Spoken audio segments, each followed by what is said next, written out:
Today on Podcast Perspectives, I am speaking with Kristin Nelson, head of audio at the Boston Globe. Are there any unique strengths that legacy publications bring to podcasting that newer media doesn't? All the strengths of a newsroom, that's our competitive advantage. Kristin started her career more than a decade ago at the Canadian Broadcast Corporation, and since August 2023, she has led the Boston Globe's audio initiatives. While the Globe is a legacy newspaper, they're pumping out a steady stream of hit podcasts. We'll dig into how legacy institutions are embracing podcasting, the business and editorial decisions behind their programming, and what the future holds for audio at major publications. And just a note, Kristin and I talk about this during the episode, but the Boston Globe is a client of Podglomerate.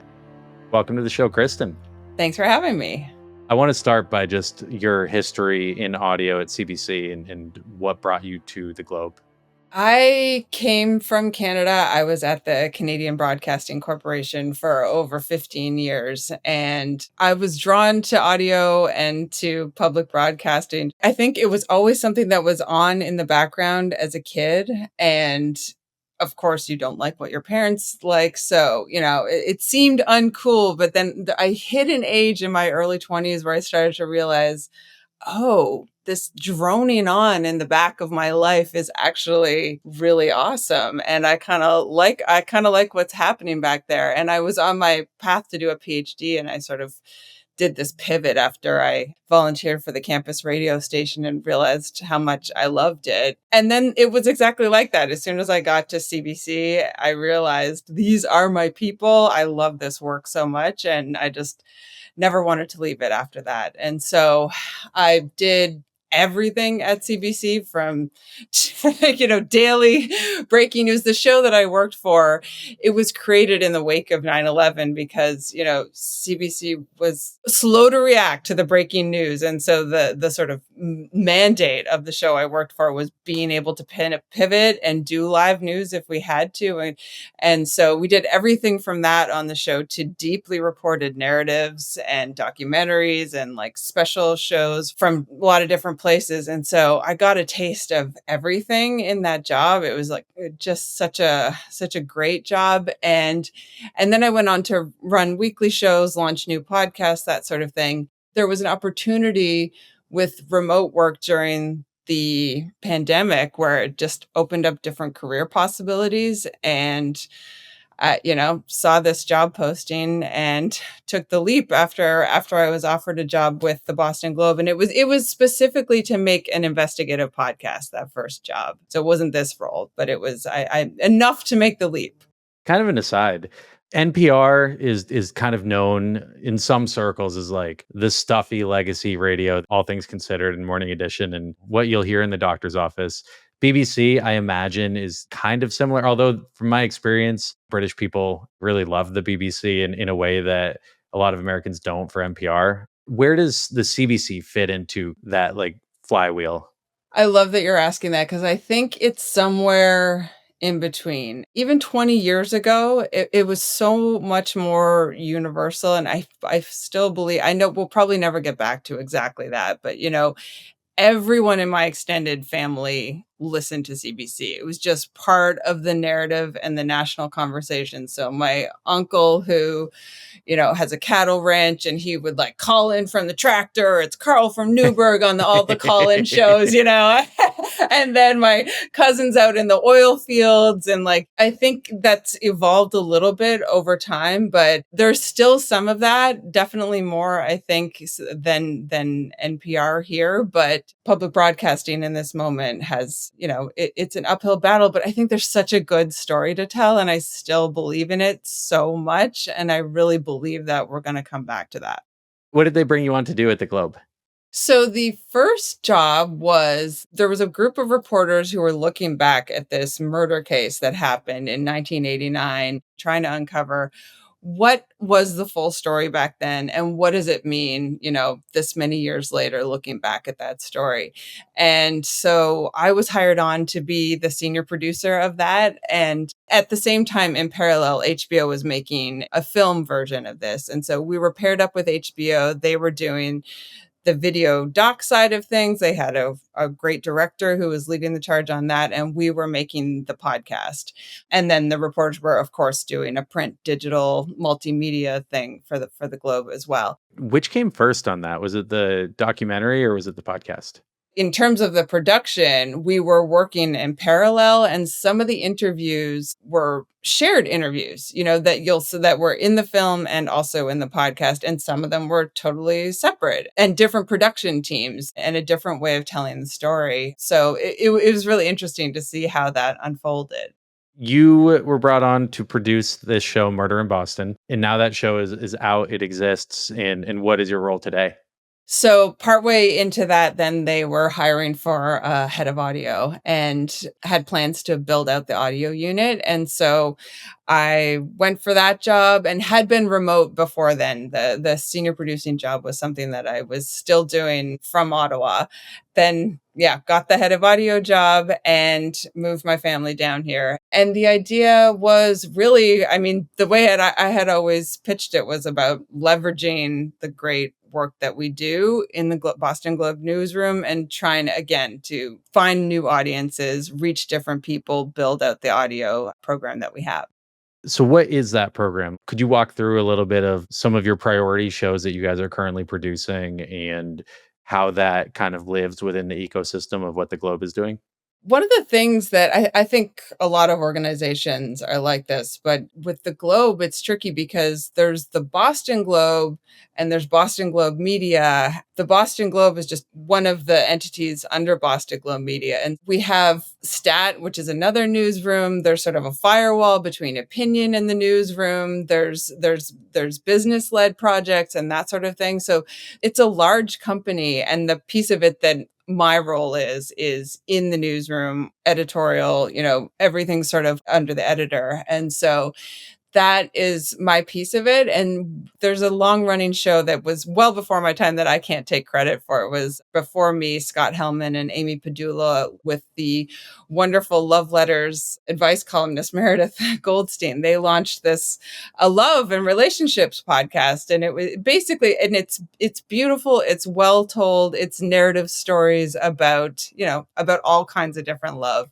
It's a very strong podcast for the newsroom. And, she's an advice columnist and she's a reporter with the arts section. And so that's one of our pillars because it's got such a loyal audience of people who love Meredith and love the show and who just can't get enough of it. And so that is one of our main priorities for sure. And then the other is obviously, we want to find ways to leverage other reporting in the newsroom too and bring it to people's ears, but trying to figure out how to do that with a pretty small team.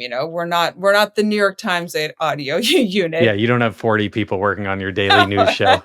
Exactly. So with that is just trying to figure out, well, what can we do that gets the biggest bang for our buck with the resources that we have? And clearly, this is where Spotlight came into things. Every Spotlight investigation is a huge deal for the newspaper, and it pulls on people and talent from all over the newsroom. And it's always the best of what the Boston Globe does. And it's such a strong brand, and it's just so natural to try to bring it into other audiences. And so that was another priority from the beginning for the editor and the Spotlight editor and myself. So the Globe has been in podcasting for longer than most organizations, to be honest. I think we're on like the 10th or 11th season of Love Letters at this point. There's been a number of shows that you all have produced in partnership with other orgs. So, you had Gladiator, the story of Aaron Hernandez, which you all did with Wondery, which at this point is like 6 or 7 years old, I think. Yeah. And that also had some cross-media stuff. There was a documentary. Well, it got turned into an FX series. And then Murder in Boston, which was done with HBO. And so you guys have a history of putting out these like big, impressive narrative stories. And historically, you all have done this in partnership with other organizations. You recently put out Spotlight Snitch City just with the Globe on its own. So like what kind of drove that decision? Why not do that with HBO or a different org? Absolutely. And I think those partnerships were, there's no question. They were successful partnerships, and those podcasts reach huge audiences. They had spinoffs, and The vision that we had was trying to own the feed ourselves so that we could leverage it in a different way and really build on it and build season over season. And so that is when, full disclosure, I'll, Yeah. our relationship, I remember reaching out to you because I think a lot of the partnerships were driven in the past by the idea was have sort of outside production experts lead the way and sort of win-win situation. And absolutely, like I said, that happened. But if we were to do this on our own and own the feed ourselves and really be able to leverage it in all the different ways and build up this channel in a new way. And that was the vision. It is the vision. But obviously, the tricky thing is launching a feed in 2025 and a limited run feed. And that is where we reached out to you guys. I have kind of a two-part follow-up to that. One is, why make a podcast as opposed to some other form of media with the Globe? And the second part of that, which is kind of aligned, is how do you guys gauge success when you've done that? Using Spotlight as an example, why was that a better audio property than doing exclusively like a written magazine or newspaper piece? Certainly, I think the investigative work is just so perfect for the podcast audiences out there, the true crime folks who eat it up. But I think sometimes that gets diminished, that section of the audience, because all that is like people who are ravenous for well-told stories and who actually want to understand their world and be pulled along in the on the way, but who enjoy journalism and who enjoy the process of it. I mean, I think this is one thing I've said to the reporters, you guys have the coolest job ever, and so all it is in the trainings I've done with working with the reporters and editors, it's just try to capture the stuff that you're doing day to day, like some of which is boring, like going through long sets of data and making a million calls, but some of which is just really exciting. And all you got to do is just make sure you're capturing that. And then necessarily that's just interesting because we're already on a journey with someone trying to uncover something and like, boom, you've got me, you're halfway there. And it's like listening to audio of them, at the docks talking to folks working on the boats with the Boston accents and like you Yes. you can't really like mimic that experience in another way. But it's true, like, if you threw a camera on that scene, I don't know that you would have the same level of people being candid. Like, it's one thing to have a mic in there, and, I think you can still bring a camera. But you might get like a scene from like a 90s cop documentary or something as opposed to like this really intense experience with the audio. The problem that we have is a good problem to have. This is what I'll say, because the Boston Globe has oodles and oodles of incredible journalism and incredible journalists and great reporting. And it's just a matter of how much can we capture because these great stories go by all the time. And I just feel like the catcher in the rye trying to like, oh, can we catch that one? That's how I see my job. And all we got to do is just work with the reporters and try to bring up like, okay, you're capturing this great interview. Just turn on your voice memo. Got a great source? Like have them WhatsApp you, these sort of things, because it is the perfect fodder for audio. And I think you have a lot of other shops that have the know-how and are just hungry for the reporting and the stories. And so it's trying to bring the two together as much as we can here. But it felt like it's such a natural place for the best kind of audio storytelling is the reporting that's happening all the time at the Globe.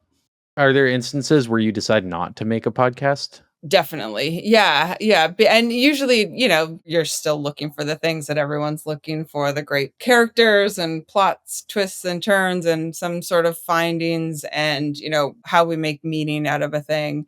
And we are limited. We don't have a ton of resources. And so even though we're trying to bring more in-house and there's certain things that we want to own on our own, we're also open to partnerships and are doing a great partnership again with WNYC around the Harvard reporting as well, because that's just another opportunity in a different way to kind of reach a different audience and leverage the resources that we have. And how do you think about those partnerships in addition to like sharing the responsibilities of actually like creating this great audio? Like, are there other reasons that you would look towards a partnership? We're still building out the channels, and so, a WNYC, they have just an entirely different platform, and so oftentimes it's a way to reach an audience, a different audience in a different way. There is the question of what makes this successful beyond just creating a cool story. You work at a for profit institution. How do you all think about podcast monetization? Because for you all, it does extend beyond just running ads on the show. At the Boston Globe, there's a very tight paywall, and the economic model is very much about converting subscribers as the number one business priority. And gosh, we're so lucky because there's a lot of newspapers that are struggling, and putting those tight paywalls on and working to that model, that's working well for the Globe, and that's the reason that we work at a healthy newspaper that's thriving, is, and so we need to find audio by definition in front of the paywall needs to figure out a way to contribute to that vision.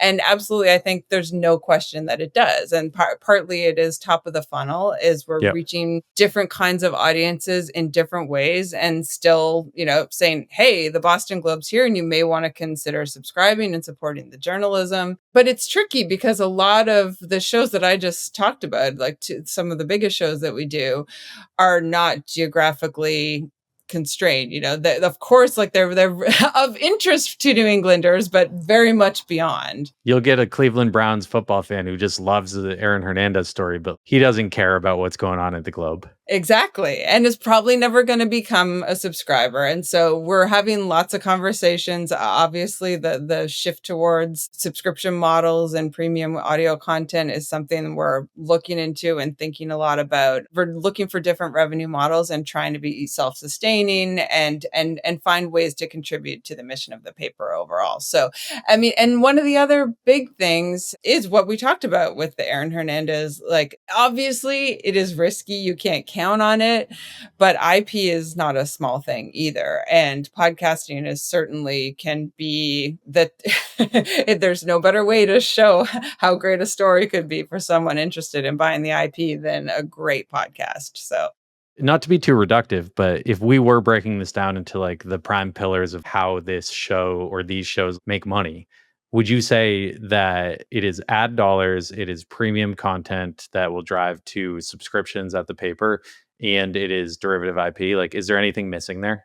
I don't think there's anything missing. If you can find more money for me. Yeah. Well, there are some other ideas there, but that's a future conversation. How are you guys selling advertising across these different podcasts? Why is it that selling ads for like a newspaper is different than selling ads on audio? I think they have the clients they go out to and know, and a lot of whom want an ad in the newspaper or want a newsletter ad or, want something specific. And so I think it's just a different sell because the demographic is different on the podcast and you're reaching a different audience. Yeah. And then when you guys are looking at upselling to premium subscribers, have you all thought about doing ad-free audio or just premium audio, or is it all driving straight to like newspaper subscriptions? This is a big conversation happening because there isn't really a tiered subscription option right now. There's a lot of conversations with a lot of different stakeholders about that and figuring out how audio can fit into that and whether a tiered subscription is helpful and how it fits into the broader strategy for the paper. Last but not least is just the IP. You're kind of like the organization that has made a business out of derivative IP. So how much of that decision making goes into like the shows that you guys create? Just for example, with Snitch City, is that being shopped as a TV show? Were you guys thinking about that when you actually made the show? I can't really speak to that at the moment, but certainly there's a lot of interest and there's a lot of people at the Globe who are working on this. We're doing journalism first and picking stories that are going to do really well, for the podcast. It just so happens though that also like the same the same things we're looking for that are going to make a podcast fantastic are the things that people in Hollywood are looking for. Everyone's favorite question. How do you guys think about YouTube when it comes to the podcast that you're creating? Definitely, there's a lot of thought going into that with Spotlight Snitch City, there was a huge effort put behind animating the audio for YouTube. The team on that did a wonderful, wonderful job from our visuals team. And we're now having a look at the data and like really you want to make sure that the effort is going to be worth it, that you're going to see the results. And so there's many, many conversations about how does audio fit into the video strategy? Because like everywhere else, there's a huge pivot to video happening and a lot of emphasis being put on that and a lot. And so I really truly believe that audio first stuff just translates very, very well as long as you're capturing something. If it's well produced, then you can just work on multiple platforms. And so, yeah, of course, we're talking about it like everywhere else. Well, you guys have actually done something a little bit unique because you were able to put animation behind a narrative podcast, which you're not the first people to do it. But what was your process thinking through that when you decided to build that out? Did you think it would be a success, or was it more of it was the easiest thing to do out of the options that you had? Tim Rasmussen, the visuals editor, he really knew this was going to be a story that was going to hit big, but it's hard to bring to life for the eye because there are so many people who were anonymous who wouldn't be photographed, couldn't be photographed, police officers who were never going to sit down for a photograph for this particular story. And so they hired an animator. Brian Huddle was the director, the visual director, and JD Paulson was the illustrator that they hired to bring the story to life. And he did these beautiful drawings and animations of these different scenes in the investigation. And I think the thinking was, we've got these great assets and there's a lot of materials too to use when you actually like look at the script, the audio script, and think about how to bring it to life. And so between the animations and the other assets that they had, they did a wonderful, wonderful job. But it was a huge, huge lift. There's a lot of work. For sure. And it's almost like you're experiencing like a different kind of media when you watch it on YouTube, which is awesome. And as the folks who are going to find this show on YouTube are very different than the ones who are going to find it on Spotify or Apple. You need something to kind of set it apart. Is there anything that is like a unique challenge to a legacy publication putting out audio podcasts? Definitely. I mean, the strengths of the organization are that it has this 150-year-old legacy and just this strong, strong foundation. And so there's so much to build off of. The pivot to multimedia and again, trying to make sure that you're leveraging and thinking about a story for different platforms from the beginning. It's a lot of work of a newsroom with, over 200 people, like getting people to think about that and setting up the processes and structures and even the thinking about stories to do that from the beginning. And so I think the easiest way to do it is showing how good it can look, how great it can sound, and just showing success. What are you excited about? Like what is coming down the pike at the Globe that you're really like eager for?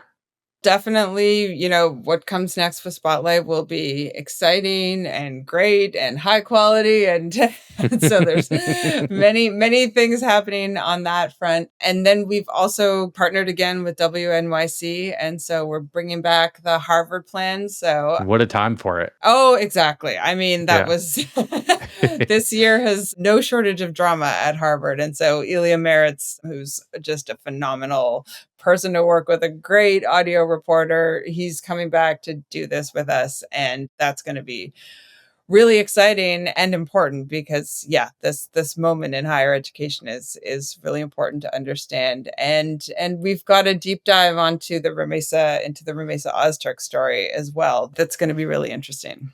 This is the thing that I think is so great about everything that you guys are doing is that it's journalism, but it's also most of what you all put out is designed to be like very evergreen and can also be very timely at the same time.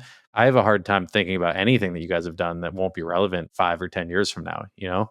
You're so right. And even, I mean, I should have added to that list is the next season of Love Letters that will be in 2026 is going to be really interesting too, and is very much about this moment that we're in, and how people confront loneliness and isolation. And so, to your point, I mean, unfortunately, that's very relevant now, and it probably Yeah. will be for a while. And it's going to really leverage the newsroom and the journalism.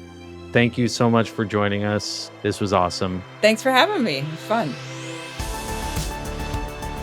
Thank you to Kristin for joining us on this week's episode of Podcast Perspectives. You can find Kristin Nelson on LinkedIn, or you can check out all of her work at thebostonglobe.com. For more podcast-related news, info, and takes, you can follow me on LinkedIn at Jeff Umbro. Podcast Perspectives is a production of the Podglomerate.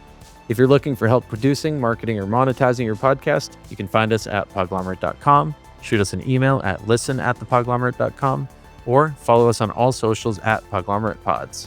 This episode was produced by Chris Boniello and myself, Jeff Umbro. And thank you to our marketing team, Joni Deutsch, Madison Richards, Morgan Swift, and a special thank you to Dan Christo. Thank you all for listening, and I'll catch you all in a few weeks.